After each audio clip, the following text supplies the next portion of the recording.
Hey everyone, Lightning here. About a month or so ago, Thunder introduced me to a show called Lego Masters, and man, I loved this show. I picked the team I thought could and would make it to the finale, and spoiler alert, they did.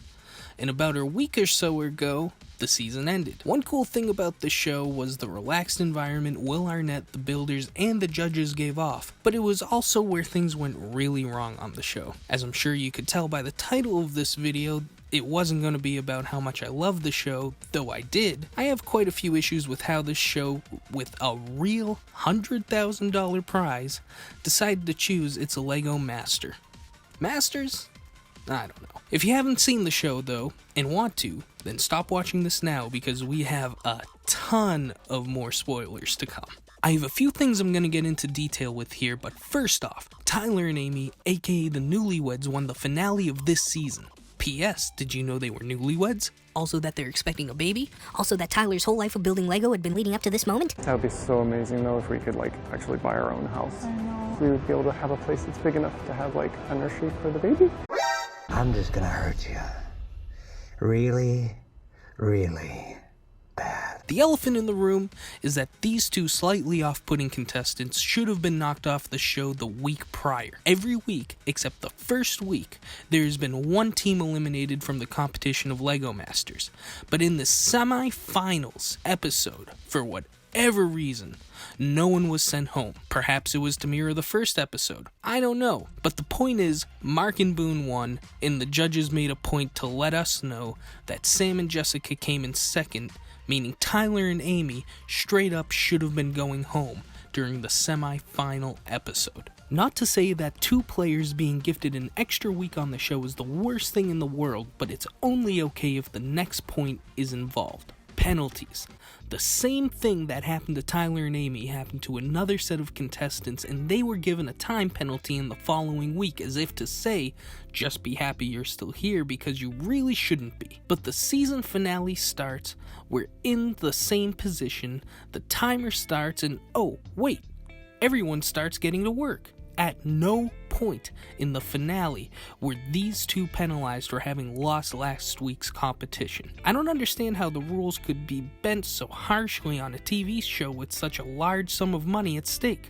You can't penalize one team and ignore the other because it's the finales, or you think they'd be good for ratings, or if it was just simply not taken seriously. It's not fair to the competitors. Those people are busting their asses. At the very least, they should get the same treatment as their competition. Actually, why don't we talk about the other two competing teams, aka the teams that actually deserve to be there? So like I said at the beginning, I picked a team in episode 1 that I wanted to make it to the end, and they did. It was Mark and Boone, and I'm pretty sure Thunder was also rooting for these two the whole time as well. Hi everyone, Thunder here. Lightning is almost right. I actually wanted Crystal and Amy to win, but they got voted out pretty early on, and I was full team Mark and Boone from that point on. These two were the most imaginative, fun-loving, and creative team of the season without a doubt, though most of that came from Boone. I'm pretty sure I'm being a little biased in saying this, though I'm sure most people would agree with me that out of the two teams that legitimately made it to the finals, this team was always, hands down, going to be the ones to win. We'll get into the actual stats of each team in a bit, but trust me, these two blew their competition out of the water. Speaking of the other team, let's talk about Sam and Jessica. This is a team of one ass who remembered he was on national TV in episode 2 or 3, and someone who I'm sure wished they had picked anybody else to do this with.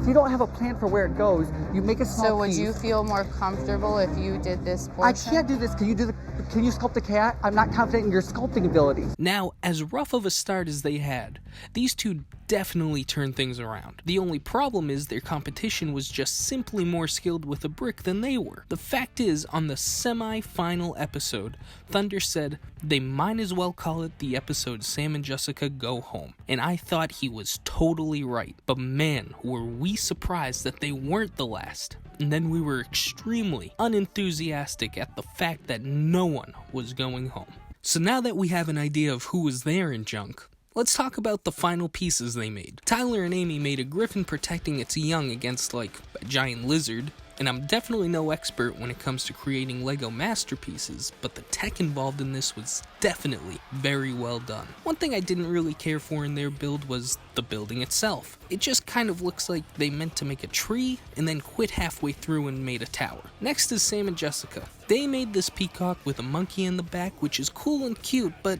not quite a contestant for the finals when compared to its competition. And they're not the only ones who fell short for the finals. Then there's Mark and Boone's. They made Artopia, a building where artists of all mediums come and create. Cool in theory, but definitely not one of their best builds, which is upsetting considering how well they did up until the finale. Speaking of which, let's talk about the winning streaks and overall stats of all three teams going into the finals. So let's start with third place, Sam and Jessica. Overall, they never won a single elimination competition and were on the block 4 times before the finals. Not a great record, but I think we all know they didn't have the best going in.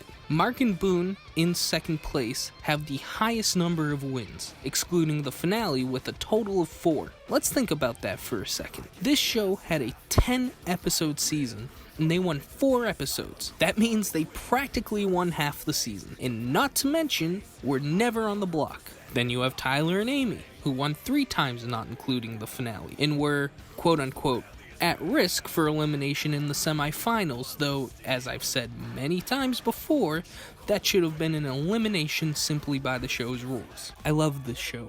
I really did. It was fun, it was imaginative, and it got me excited to see what would happen in the next build the next week. And at the end of the day, it was still a competition, and it didn't sit right with me how the show picked their ever annoying Lego masters. I haven't seen too many people talk about what happened in the finale, but to me, it was clear as day that it shouldn't have gone down the way it did. I hope you all found this interesting, and for those who haven't yet, all that aside, you should definitely check out the show. All the contestants are amazing builders, and you'll love all the builds, and I can't wait for next season. Just, hopefully they get a bit more strict with the rules. I've been Lightning, thank you for listening, and hopefully we'll have some great content for you in the upcoming weeks. Stay safe, stay home, stay clean, wash your hands. Hey everyone, thanks for watching. The song you're listening to right now is a remix of Boone's song done by the YouTube channel 4CE. Also, if you watch LEGO Masters and liked Boone as much as we did, he has his own YouTube channel. Links to those channels will be in the description.